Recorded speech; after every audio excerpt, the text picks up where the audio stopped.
Section 7, section 5, section 6 ये सब कमजोर करके सेक्शन 3 में तो ये नहीं है। सेक्शन 3 में तो आप एक एप्पी है, सेक्शन 7 में जो आता है एम्प्लॉई है, और सेक्शन 8 में जो आता है थर्ड पार्टी इन्फॉर्मेशन है। थर्ड पार्टी इन्फॉर्मेशन नहीं किया जाएगा आपका मैं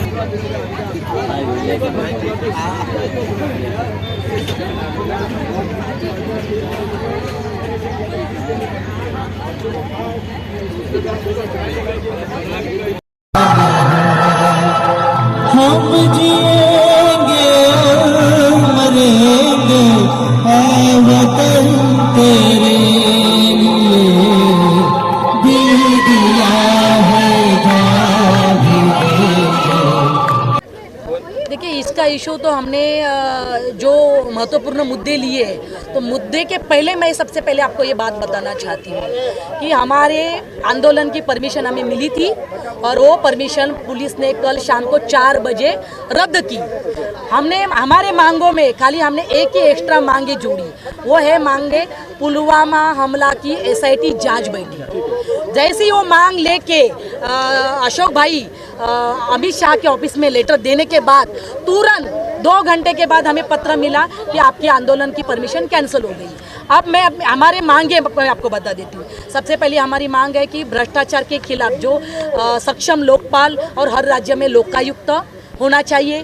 फिर दूसरी मांग है हमारी, सारे राजनीतिक दल RTI के दायरे में आना चाहिए। तीसरी हमारी मांग है, जो देश बेच रहे केंद्र सरकार, राष्ट्रीय मुद्रीकरण जो नीति है उसे रद्द करना चाहिए। चौथी हमारी मांग है कि महंगाई कम करने के लिए जीवन आवश्यक वस्तुओं के ऊपर का GST का स्लैब हटा देना चाहिए।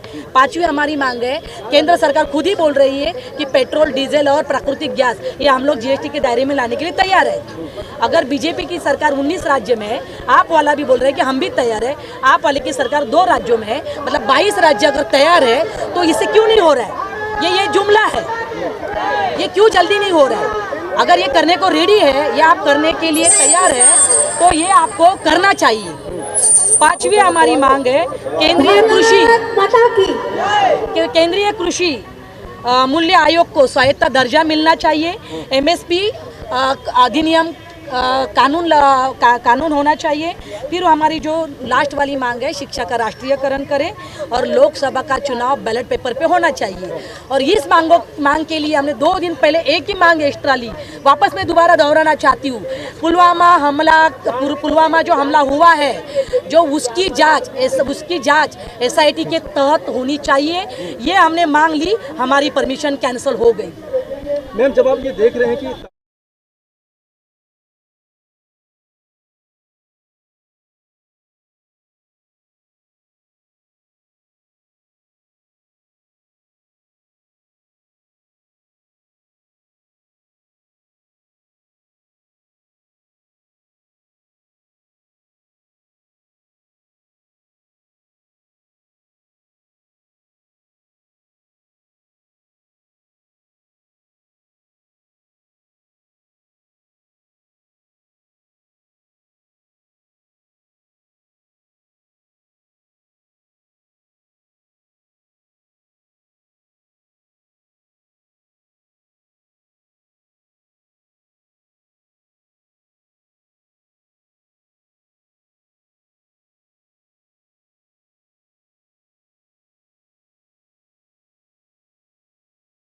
लोगों के पीछे क्यों पड़ी भाई? हम कोई राजनीतिक पार्टी के लोग हैं क्या? अन्ना हजारे की कोई राजनीतिक पार्टी है?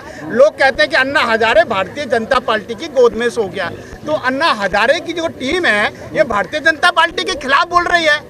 हम भारतीय जनता पार्टी के खिलाफ तो बोल रहे हैं, उनकी जो नीतियां हैं उन नीतियों के खिलाफ बोल रहे हैं, भाजपा की नीतियों के खिलाफ।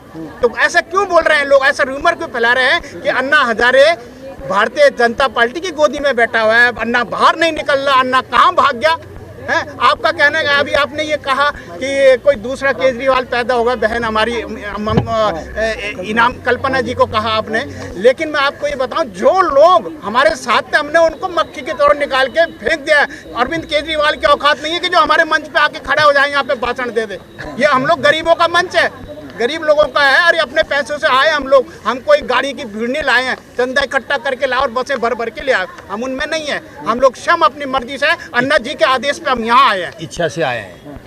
तो सब क्या आपने उम्मीद अच्छा किया किया। जाए कि आने वाले समय में आप लोगों को देखेंगे बहुत जोर शोर से दिल्ली की बिल्कुल सभी देखो, गलियों में? आज अभी हमारी बहन कल्पना जी ने जैसे आपको बताया कि इन लोगों ने हमको रामलीला मैदान में अनिश्चितकालीन अनशन की परमिशन दी पहले। हाँ।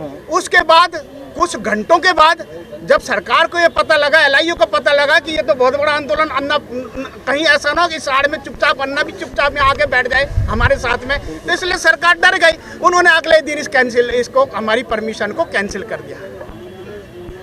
तो हम राजनीति नहीं कर रहे थे, हम किसी पार्टी के लोग नहीं है, हम वोट मांगने नहीं आए, हम किसी राजनीतिक पार्टी को आगे नहीं कर रहे हैं। हम लोगों ने तो कांग्रेस को भी उखाड़ के फेंका है, तो हम लोग भारतीय जनता पार्टी को भी उखाड़ के फेंक देंगे और हम लोग अरविंद केजरीवाल को भी उखाड़ के फेंक देंगे। तो क्या लगता है कि 2000